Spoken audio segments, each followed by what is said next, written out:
Hey, Chris, welcome to the show. As a way of getting started, tell us about yourself.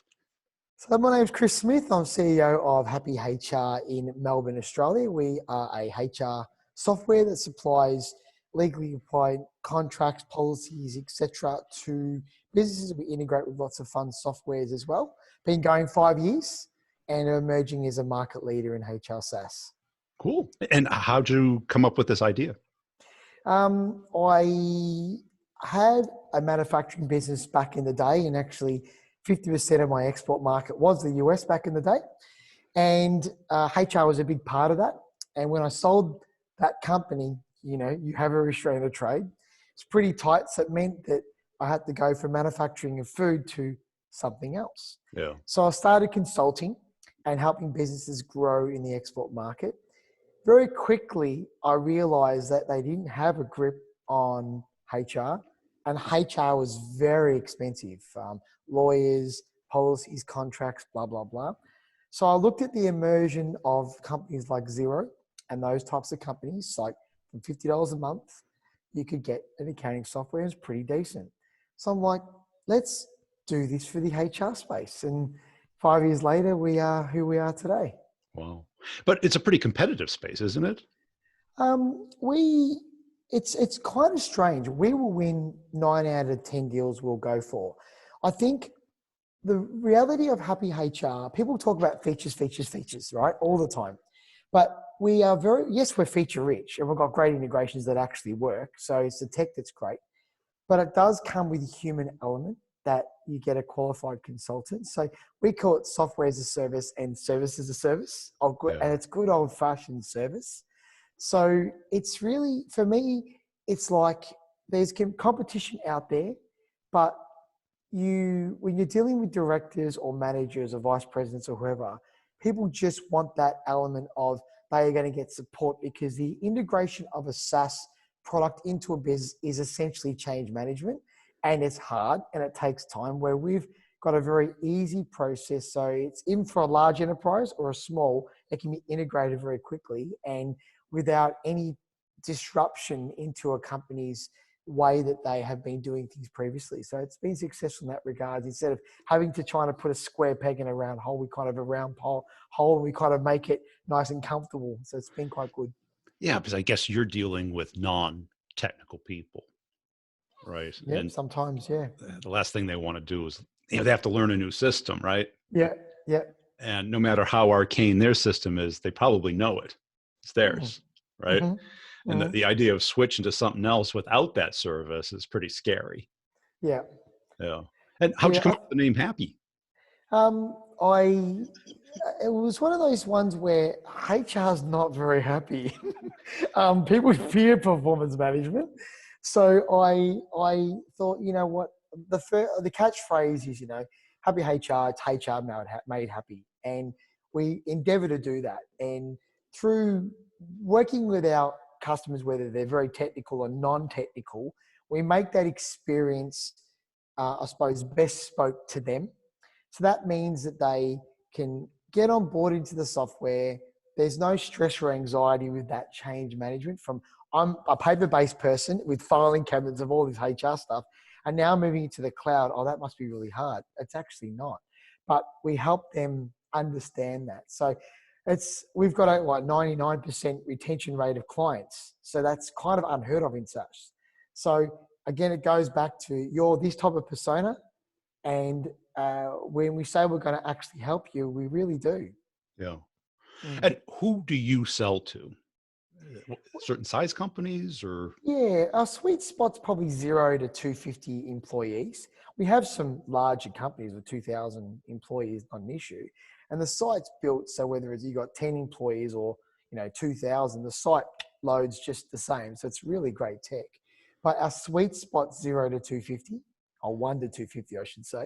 Yeah. And that seems to be where we really dominate the market here in Australia. Okay. And what resources do you put towards marketing versus sales? It's been really interesting. I listen to your podcast all the time. So people say, well, we're always saying internally, without marketing, you got no sales, and without sales, you got no marketing.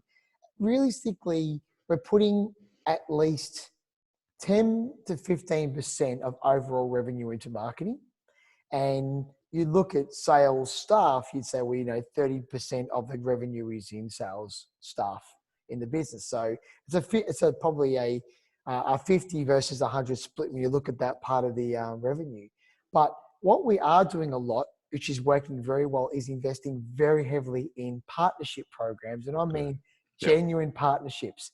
When you've got an accountant that says to the client, pay your tax and do your GST and do this, the client says, okay, no problem. If they say, you're using Xero or MyOb or KeyPay or whatever, you should integrate with Happy HR because they're going to be great. They go, yes. But the difference is we hold their hands. So they really enjoy that relationship. And that builds a lot of equity with the accountant because like, geez, that company you put me onto are great. So the accountants love us. So we've picked up lots of partners in this space because, people are realizing now more than ever having a trusted partner and providers that say what they're going to do is very important in this marketplace. Yeah. I had a payroll person on a while ago, and they do the same thing. And almost all of them seem to do that, or they just pure cold call, which you're trying to find the needle in the haystack where the pain is big enough, right? Yeah, definitely. I think it's interesting here in Australia. We've got the Fair Work Commission. There's 122 industries and awards that things are governed by. If you get in trouble, you can go onto the Fair Work website and be a bit of an ambulance chaser and chase it down. But they don't really want to talk to you because they've gone through pain. They've been fined by the commission. They don't want to talk to you. But people are generally trying to now optimize their businesses. They've got accountants. They've got business coaches. I think for the first time in my business career, I'm seeing people who traditionally would have never sought out a consultant or coach. They actually are saying, I don't know enough about this now. So they're actually starting they're realizing that investment in coaches and doing what they say is quite interesting. I'm seeing a lot more of that now. Yeah. And so your sales team, what do? They focus purely on partnerships, or is there No. We do. We've got a partner. We've got a head of strategic partnerships, and that heads up partners. Then we've got our sales consultants so leads come through our digital marketing, and we do a lot of LinkedIn, we do a lot of Facebook, we do a lot of Instagram, do a lot of webinars and seminars that are really quite powerful. They're really good webinars and seminars that we do. We do lots and lots of those. So that generates enough leads, frankly, so they never have to do a cold call ever. Wow. So that means that we can go out to market, and then with every single lead that comes through, it's just because you want a demo, you get qualified very, very well, and which is quite an engaging process. We have 15 minutes. So we have a HR risk assessment that people fill out, 5-10 minute quiz, spits them out a beautiful PDF of where they are, what they can do. They can take that, go with it. It's up to theirs, a beautiful document. But from there, they get a very bespoke demo, a really tailored proposal, and then they're really educated that, we're going to take care of it. Even though it could be only $50 a month for that person, they still get that love all the way through. They get treated like it's a $10,000 deal, and it could be a $50 per month deal, but they get that love the whole way through. So we'll close 90+% because of that. But these people generally can't wait to get started, and they go through a really slick induction process. The time they get through the end, they never have to worry about HR again, ever. And are you the sole owner, or do you have investors? I am. No, I built it organically. So I started with, a very basic website, and I've built this bugger for 5 years. It's killed me. So I've been product manager, CEO, head coder, you name it. And pretty funny starting as a chef. But it's gone through to a process where, it's, I've used that first sort of 4 years, all the money went back in. And now we're more than profitable. We have private equity knocking on the door all the time saying, hey, can we please invest? And I'm like, no, thank you very much. And we're just now investing in our people and making sure we've got happy people. And as you know, retention is key. And it's been interesting, but sole owner at this point. And what's the trigger event that causes somebody to go with you? Yeah, we just done some market. It's a great question. I just actually instructed my operations guy. I said, let's do some market research in this time. Yeah. Why do people actually contact us? Like, has that changed? So Julian, my head of operations, he's gone and done some pretty deep research to our partners. Why are our partners contacting us, and why are people contacting our partners, and why are people contacting us directly? The key thing is really about two at the moment is, you know what, I've got some downtime right now. I've been burying my head in the sand. I should get my house in order. I've probably dodged a few bullets. Now it's time to get sorted. So they are. And other people are at this point in time, we've been offering 15 minutes of support. So no obligation. We are dead set here to help the Australian small business community. And people have been calling up and they've realized, oh my God, I've got nothing in place where it should be. And the reason being too costly normally, blah, blah, blah. So those two events of needing support or being proactive are the two major areas right now. And we're covering off on those quite well. And it's helping, we're really helping them. Actually, a great thing happened the other day. One of the radio stations here in Melbourne got wind of us of doing all this support to the Australian small business community and actually offered us quite a sum of advertising, actually offered us free advertising for a month. We had won a prize for giving stuff to the community. It wasn't expected, but that's the type of reputation we're getting here in Australia, building that real equity with people to say, here's a company that actually cares and actually says what they're going to do. Yeah. It's been very nice to win that. And who is the person that makes the decision typically? Is it the finance operations person or is it the CEO? With that qualification process I spoke about earlier, we really find out about where they are with their contracts, policies, PDs, where they are their position descriptions aligned to strategic goals? Do they have a SWOT analysis? Do they have benchmark? How sophisticated are they? Yeah. So looking at the managing director or GM, it's like, okay, that's the HR side, but how compliant are you with pay rates and all these things are needed probably to get organized there. Okay, let's get your finance manager and let's do a payroll and happy HR demo because we are HR and we're payroll too. So we are from recruitment all the way through to termination, everything end to end. We are literally end to end. So it's a big product, but it's easy to use. But we have payroll on that, so we can take care of any business or key stakeholder and make sure their needs are met too. So we don't get that situation where the managing director says, I like this, but I've got to talk to my CFO.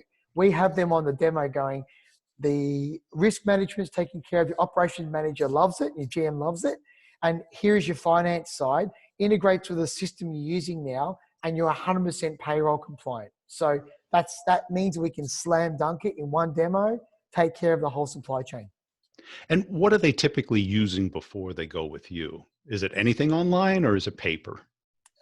Most people if you asked me this question in 2016, they would have been using paper 100%. Yeah. Okay.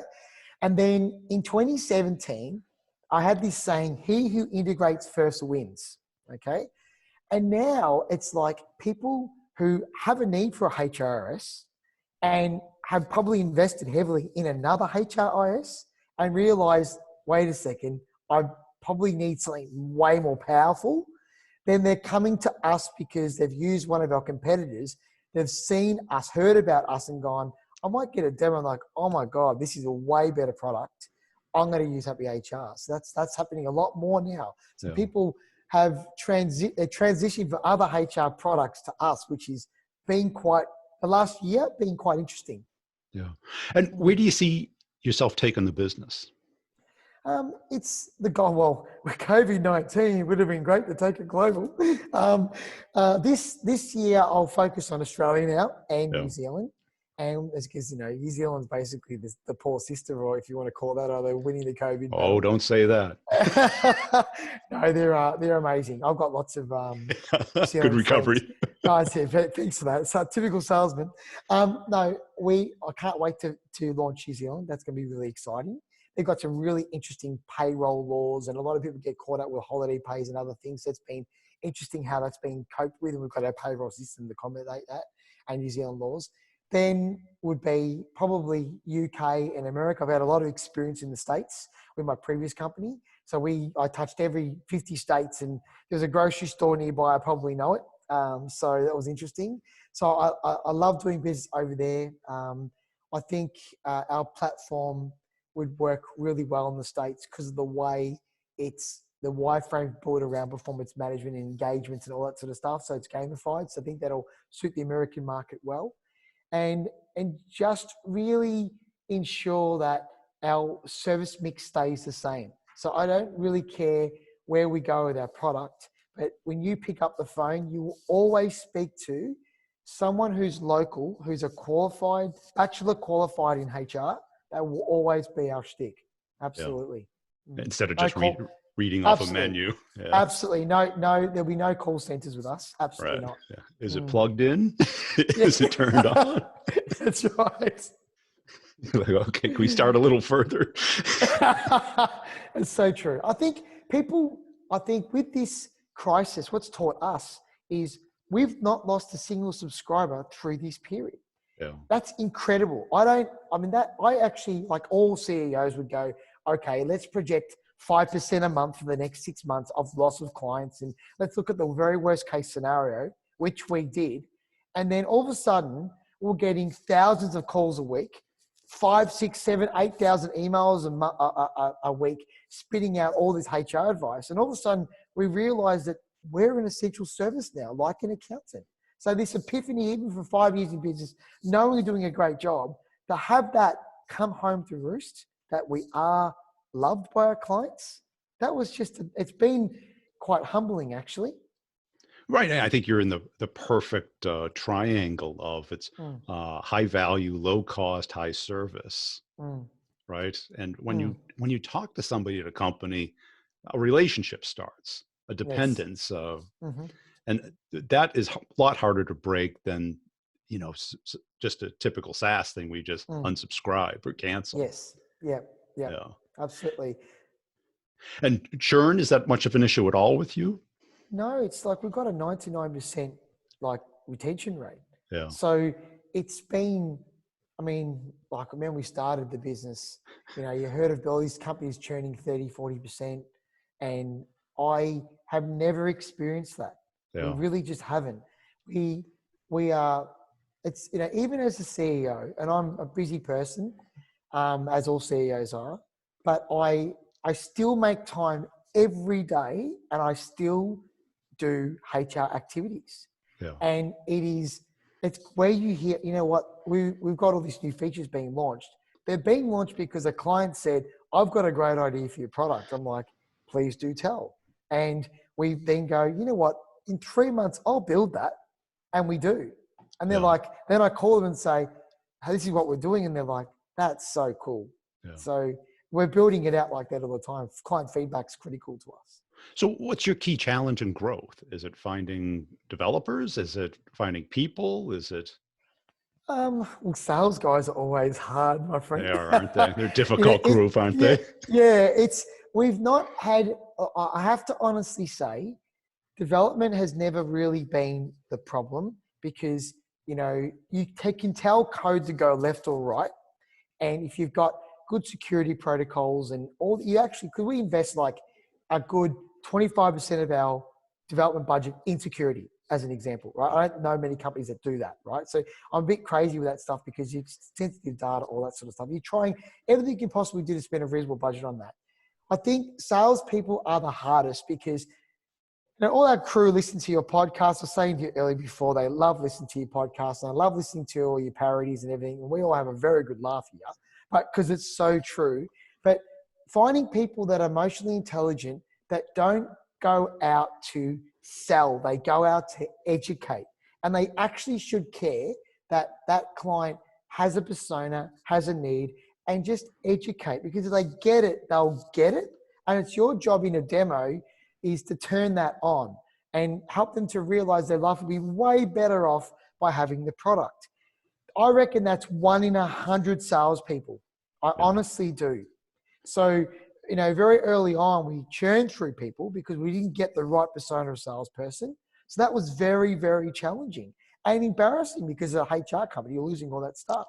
But you finally find your groove and you realize that the people you're hiring, these, great sales guys from SaaS companies, aren't salespeople. So we've had success with people who sell gym memberships and real estate agents that have had an old school mentor who just said, son, you look after the customer, they'll look after you. And it is very, very true.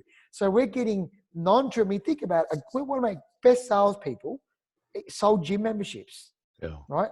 And because he cares about, so you come to the gym, why have you come to the gym? Right. And blah, blah, blah, blah, blah. So he's just wonderful. And other guys who come in real estate, similar things. So I'm finding success there, and that's quite interesting. So I'm hoping as we grow globally, we find more of those people.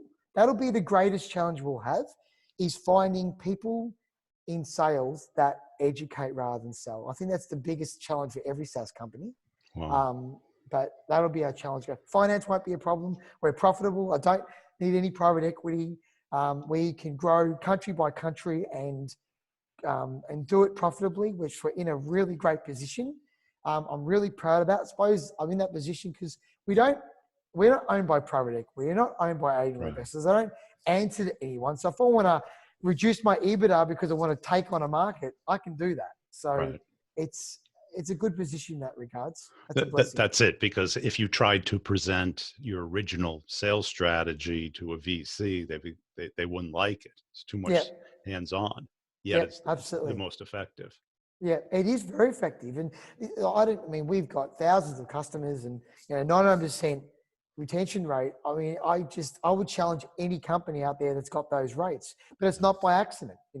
It's great sales tactics that educate and good old-fashioned services. I keep saying that's it.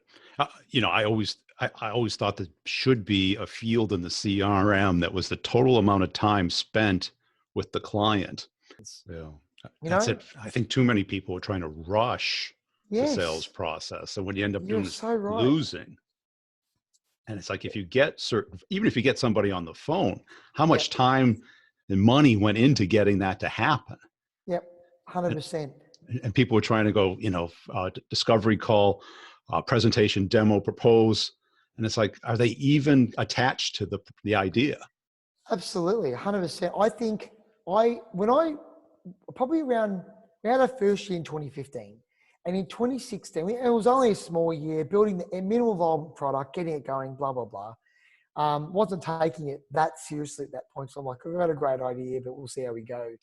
And then in 2016, I started reading a lot of research out of, United States, Canada, whatever, of the churn rate of businesses. But one guy out of, where was it? Out of what university in New York? What's the university in New York? Columbia University. Columbia University did a thesis on what you just talked about, the attachment to a digital product and how long is the perfect amount of time. And this is like this atom bomb going off my head, because I was trying to close deals like every young entrepreneur is. And I'm like, oh my God, I've just lost my way here. And it was like someone just kicking me up the butt and saying, right, Chris, this is how you sell. Go back to the core of who you are. You love to give your time up to make sure you're building connection. Because you're building connection, they trust you. It's what you do in your recruitment practice. Like, come on, Chris. And that's what I did. And it was a great article. I'll never forget it. I still got it. Great article. And that's what Facebook did. They did the math on it, and they said, after you invite 4 friends, you're on Facebook forever. Wow. So the key was to get 4 friends connected with you as fast as possible. Because you're not going to be on there if you don't know anybody, right? Yeah, that's right. Correct. Who cares what anyone else thinks about politics or what they had for dinner, right? Yeah, 100%. Exactly right. Exactly right. If you don't know them already, you don't care. Yeah, correct. 100%. Absolutely. And I also like the gym membership thing, because I owned a couple of gyms, and that process is very consultative. Yes, definitely. Right. Absolutely. Because lots of competition, very personal, conversational, and a gym's a gym, except as long as it matches what they want.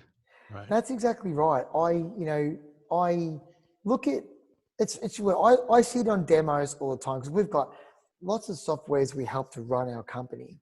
I'm yet to have a demo and I've had hundreds of demos in my time. I've only had one or two that have really got me really going because they sold like me, like, I don't know. Gyms is, I think, one of the greatest examples. You're going to the gym, here is a sauna. You know what? This is a great time to use the sauna, and this is why you should use the sauna. And here is actually 3 or 4 sessions with a PT to learn how to use the equipment. Yeah. And maybe it's your 4-step Facebook friends. Here's 4 gym memberships, because I've seen that a lot actually. And those people, because I like to go to the gym and I go religiously, not at the moment because it's COVID, but the point being is it's those people who get that love from the gym end up being there in a year from now. So it's a very small investment to make. Yeah. And because lessons everywhere. Yeah. What I did with our reps is very quickly qualify. If all they care about is cost, they're not the right match for us. Yep. And what I heard was if they care about cleanliness, we got them. Because they would walk around and all the equipment, there was wipes everywhere. There was never anything out of place and stuff. Yes. So it's both qualification and guiding them through what they want. Yes, 100%. It's so true. And people, it's weird. I talk a lot about persona of clients, and we've got, a range of personas that we sell to. And the demo is very different based on the persona, because we've done this qualification. We know what they really want to find out. And then because of their industry and because of persona, we're like, there's a couple other features that I'd be really remiss not to tell you about. We've got 5 things I'd love to say, but which 2 out of those 5 really matter to you? Yeah. And it's like, I didn't actually realize you did that. Now it's all over the homepage. It's everywhere. You can't miss our features. It's there. But it's about taking them through those things that they probably, we have to help them discover what else is important to them. Yes. And that is something you have to do in SaaS. So anyone who's watching this, if you're in software sales, for God's sake, just take the time to sell. And ask the right questions and actually show you care. And it's amazing. It's all the difference. Hey, this has been a great conversation. Where can people go to connect with you and learn about your company? Yeah, please go to happyhr.com and or email just happy@happyhr.com.